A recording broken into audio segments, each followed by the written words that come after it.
Hello, Mike. This is Michael. Michael J. Kerr in Canada.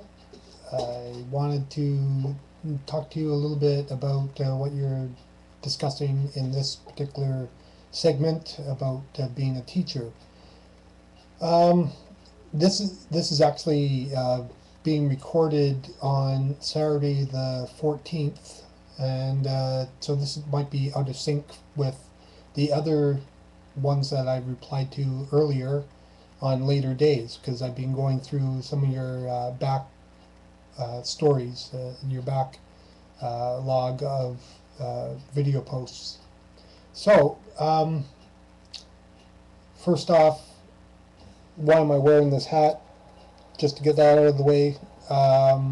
It's chilly here in Canada. It's still winter.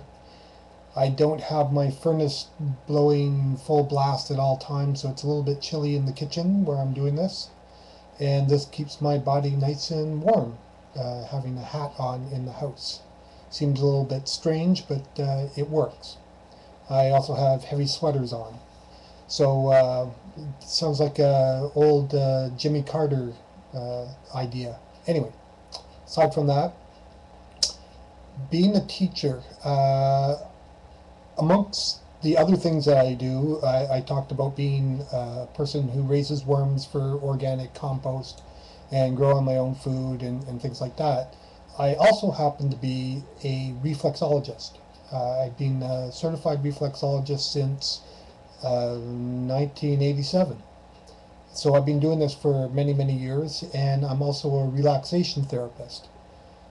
I think we're going to be needing a lot of those types of people in the future because there's going to be a lot of people under a lot of stress. And one of the reasons why I appreciate what you're doing is the fact that you're getting solid or semi-solid information out to people. Information that people can check out themselves, and you've got a lot of the links up and all that kind of stuff. From my studies that I've done and the books I've written on stress and relaxation, I found that when people are under stress, they can reduce the stress just by gaining some knowledge about what's going on. It may not change the situation at all, but it will reduce the stress. So you're less likely to react in a strange or weird fashion. So stress is going to be one of those things that a lot of people are going to be going through if they're not already going through it. There's going to be a lot of mental chaos going on and a lot of panic. So we all need to learn to chill out, take a deep breath, and get back to the basics. Do you have a roof over your head? Do you have food in your belly? Do you have warm clothing, place to sleep? It's just going to get to that kind of basic ideas. And if you have that, then you're blessed, and that's a good thing.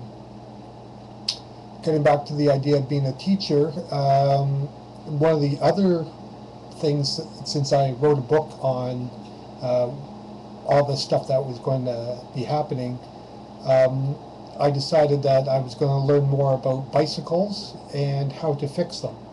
And I now have kind of a small bicycle junkyard in my backyard, and a bunch of bicycles that I'm in the midst of taking apart for parts and fixing up bits and pieces of these old junkers that have been tossed in the garbage or been given to me by different people. I take donations as far as that's concerned for bicycles from local people, and I scout around every garbage day to see if there's tires or anything like that that I can reuse, because there's going to be a lot of people who are not going to be able to afford the fuel for vehicles, and they're still going to need to get around. I'm lucky to have a trike and a bunch of bikes that I own for my own personal use and for the use of my family. And I'm grateful that the community I live in is, for the most part, walkable. I can walk just about anywhere I need to go, and any place I can't walk, I've got the bicycle. So everything is within bicycle distance, and that's a good thing. I can buy my groceries with the trike and carry, you know, at least a week's worth of groceries home. And what I usually end up doing is buying almost a month's supply at a time because I just don't like having to make that trip. Other things. Being the teacher of showing people how to grow their own food, that is also going to be a very important skill. There are so many skills out there that are going to be very important, but the ones that revolve around growing food and organic growing methods and things like that, they're going to be the most important because, if you don't have food in your belly, nothing else matters. I've responded to other people's web blogs, or whatever you want to call these, about saving seeds and growing your own food. And one of the guys suggested you go out now and buy up a lot of the stock from last year that they're now selling, 3 or 4 packets of seeds for $1. Seeds that are 1 year, 2 year old will still germinate this year. And if you get a whole bunch of them going now, if this is your first year growing, there's going to be a learning curve, and there's going to be a lot of waste, and there's going to be a lot of bad luck and bad weather and stuff like that. But there's also going to be some successes. So grab some seeds and start growing whatever you can, wherever you can. And that's my advice for today. I don't like being a doomer and gloomer. I've already gone through my adjustment period over peak oil and global climate change, and also understanding this whole financial crisis before it happened. I predicted this would happen in my book. I've already gone through the mental adjustment that needs to be made, and the people who are going to be able to move forward and get through this, the leaders, the new leaders that are going to be happening in different communities, are going to be the people who have already gone through the emotional struggle and the mental readjustment that needs to be made in order to think of what needs to be basically done. A lot of our leaders just have no clue.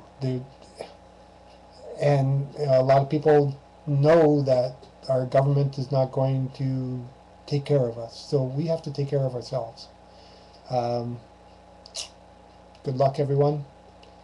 If you want more information, you can get a hold of me at Michael Kaer, that's spelled MichaelKaer, at yahoo.ca. Send me an email, and I'll talk to you about whatever you want to talk about as far as this is concerned. We need to have a network of like-minded people. It's better if you can do it in your local community, but online is good as well. I'm also a member of the Post-Carbon Institute, which is, if you don't know it, Google it, take a look at that. Well, my time is starting to run out.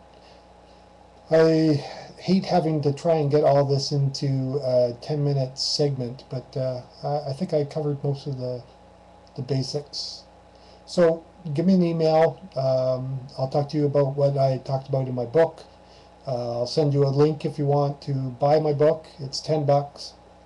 I'm working on a part 2 to the book, and I'll just give that away free to whoever bought the first segment of the book as soon as I get it finished, and that should be done before planting season happens, hopefully. Okay, have a good day. That's it. Saturday the 14th of March. The Ides of March almost.